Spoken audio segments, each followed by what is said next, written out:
What happens when one of Hollywood's biggest stars walks into what should be a routine morning show interview, only to find himself face to face with a host who seems determined to destroy his reputation on live television?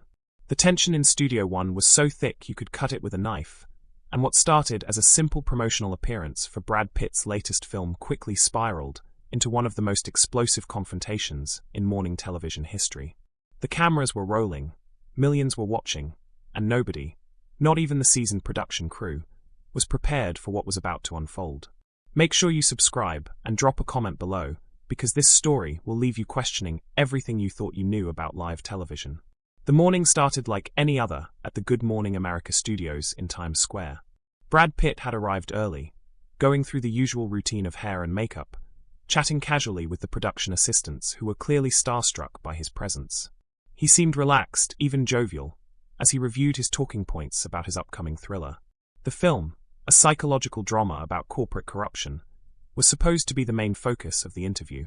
Pitt had done hundreds of these promotional spots over the years, and this one seemed no different from the rest. But something was off about George Stephanopoulos that morning.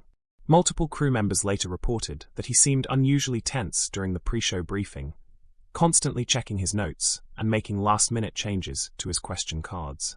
His usual professional demeanor appeared strained, almost agitated. When asked if everything was all right, he simply waved off concerns and muttered something about wanting to make sure they covered all the important topics. As the show went live, the first few minutes proceeded normally. Robin Roberts handled the news segments while George prepared for what was scheduled to be a light-hearted interview with one of America's most beloved actors. The producers had planned for a 7-minute segment, plenty of time to discuss the new film, maybe touch on some personal projects, and wrap up with the usual promotional material.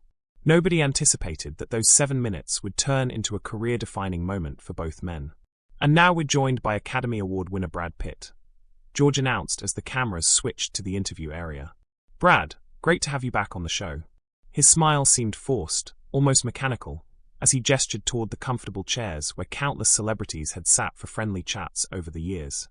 "Thanks for having me, George," Brad replied, settling into his seat with that characteristic easy confidence that had made him a star. "Always a pleasure to be here." "So, let's talk about your new film," George began. But there was something in his tone that immediately caught Brad's attention. "It deals with corporate corruption, powerful people covering up their mistakes. Seems like a theme that might hit close to home for someone in your position." Brad's eyebrows lifted slightly. The comment was oddly pointed for what was supposed to be a promotional interview. "Well, I think corruption is something that affects all levels of society, not just Hollywood. The film explores how ordinary people can get caught up in systems that... But you would know about systems protecting powerful people, wouldn't you?" George interrupted, his voice carrying an edge that made several crew members exchange worried glances. "I mean, given your own experiences with certain situations that have been, shall we say, carefully managed by very expensive legal teams and public relations firms." The studio fell uncomfortably quiet. Brad's relaxed posture shifted almost imperceptibly, his media-trained instincts kicking in. "I'm not sure I follow what you're getting at, George. Are we here to discuss the film or something else?" "Oh, I think we both know what we're here to discuss," George replied, leaning forward in his chair with the aggressive posture of a prosecutor rather than a morning show host. "See, I've been doing some digging, and I think the American people deserve to know the truth about certain allegations that have been floating around Hollywood for years. Allegations that seem to get buried under piles of money and non-disclosure agreements." Brad's jaw tightened, though he maintained his composure. "George, I came here to talk about my work, not to participate in some kind of ambush interview. If you have questions about the film, I'm happy to answer them. Otherwise, I think we might want to reconsider how we're spending this time." "Ambush?" George's voice rose slightly, drawing sharp looks from the control room, where producers were frantically trying to figure out how to handle the situation. "I call it journalism. Real journalism. The kind that asks the hard questions instead of just lobbing softballs at celebrities who think they're above accountability." The tension was escalating rapidly, and veteran crew members who had worked on thousands of interviews could sense that something unprecedented was happening. This wasn't the typical celebrity interview gone slightly off track. This felt personal, vindictive, even as if George had some deeper agenda that had nothing to do with entertainment journalism. "Look, George," Brad said, his voice remaining calm, but with a subtle warning undertone. I don't know what's gotten into you today, but this isn't professional. You're making accusations without any basis, and frankly, it's beneath both of us. Beneath us? George's laugh was harsh and humorless. That's rich coming from someone who spent decades hiding behind carefully crafted public images, while the real story gets swept under the rug. Tell me, Brad, how much money has your team spent making certain stories disappear? How many people have been paid to stay quiet about what really goes on behind those mansion gates? The cameras continued rolling, capturing every uncomfortable moment as millions of viewers watched one of morning television's most respected hosts launch what could only be described as a verbal assault on his guest. Brad's publicist, watching from the green room, was already on her phone with the show's executive producer, demanding to know what was happening and why the interview hadn't been stopped. Brad's eyes flashed with something darker than annoyance. The diplomatic mask he had worn for decades of interviews was beginning to crack. You want to talk about what really goes on behind closed doors, George? Let's talk about it. Let's talk about how someone with your background, someone who was supposed to serve the American people with integrity, somehow ends up attacking guests on morning television for ratings. George's face flushed red. He clearly hadn't expected Brad to push back with such precision. Don't you dare question my integrity. I've spent my entire career holding powerful people accountable, which is more than I can say for the entertainment industry's golden boy routine you've been peddling for 30 years. Accountable? Brad's voice remained steady, but there was steel in it now. Is that what you call this? Because from where I'm sitting, this looks like a man who's forgotten the difference between journalism and character assassination. What happened to you, George? When did you decide that ambushing guests was more important than actual reporting? The control room was in chaos. The executive producer was shouting into her headset, trying to decide whether to cut to commercial or let the disaster continue. The show's legal team was already being contacted, knowing that whatever was happening could result in serious consequences for the network. Meanwhile, social media was exploding as viewers shared clips of the unprecedented confrontation. You want to know what happened to me? George leaned back in his chair, his expression shifting to something almost predatory. I got tired of watching people like you coast through life without ever facing real consequences. You live in your Hollywood bubble, surrounded by yes-men and handlers, while regular people deal with the real world. And when things go wrong, you just throw money at the problem until it disappears. That's an interesting perspective from someone who makes millions reading teleprompters. Brad shot back, his composure finally showing real cracks. Tell me, George, when was the last time you actually investigated anything yourself instead of having a team of researchers hand you talking points? When did you last do any real journalism instead of just performing for cameras? The insult hit its mark. George's carefully maintained television persona completely evaporated. Real journalism? You want to see real journalism?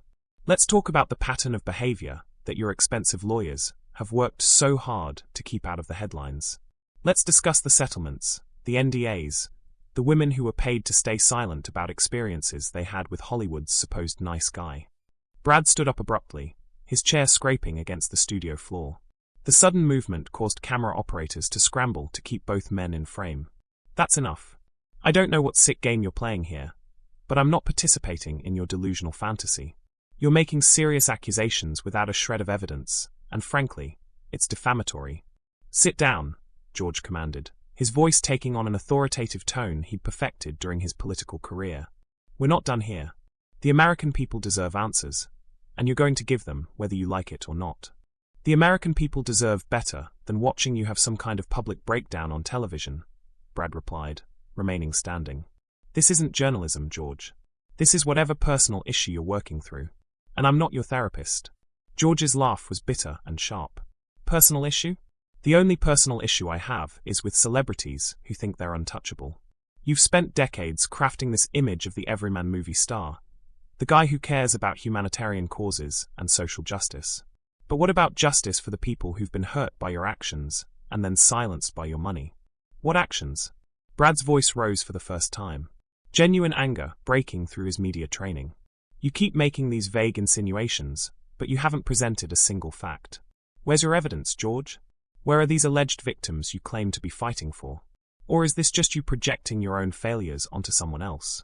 The studio audience, which had been watching in stunned silence, began to murmur among themselves. Some were clearly uncomfortable with the hostile atmosphere, while others seemed fascinated by the raw confrontation unfolding before them. The producers had made the decision to let the segment continue, partly out of curiosity about how far it would go, and partly because they knew this would be television gold. My failures. George's voice cracked slightly, revealing something vulnerable beneath the aggression. At least I'm honest about who I am. At least I don't hide behind a fake smile and manufactured charm while manipulating situations to my advantage. You want to talk about evidence? How about we discuss the real reason you're here, promoting this particular film about corruption? Seems like perfect timing, doesn't it?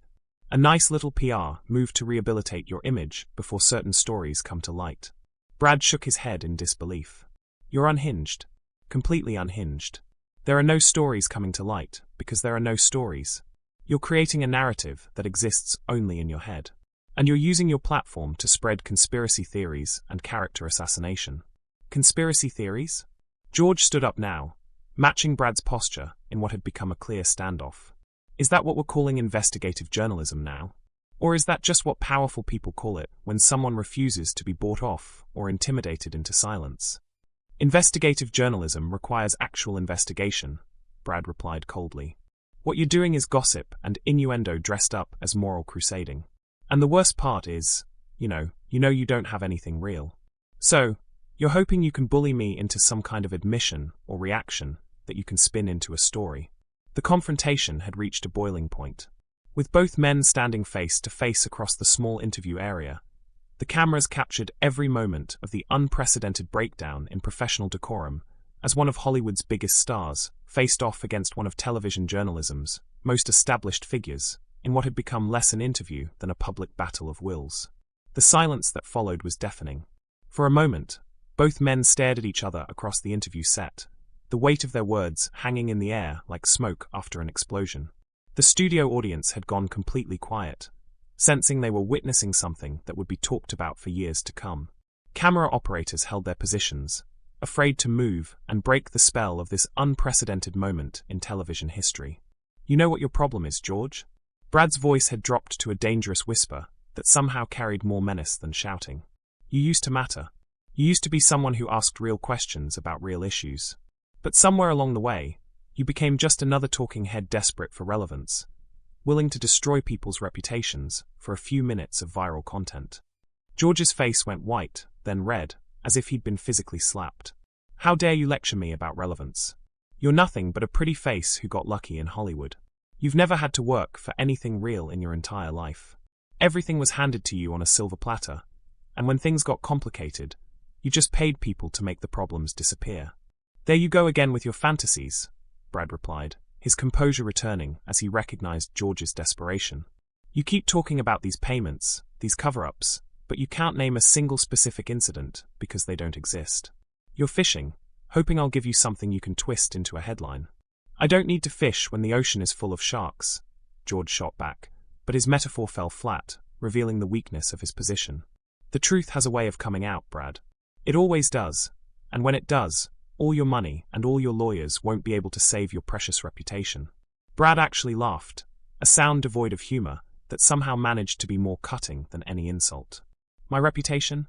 George, in the last 10 minutes, you've accused me of multiple crimes without evidence, launched personal attacks against a guest who came here in good faith, and basically had a nervous breakdown on live television. Whose reputation do you think is really in danger here? The observation hit home with devastating accuracy.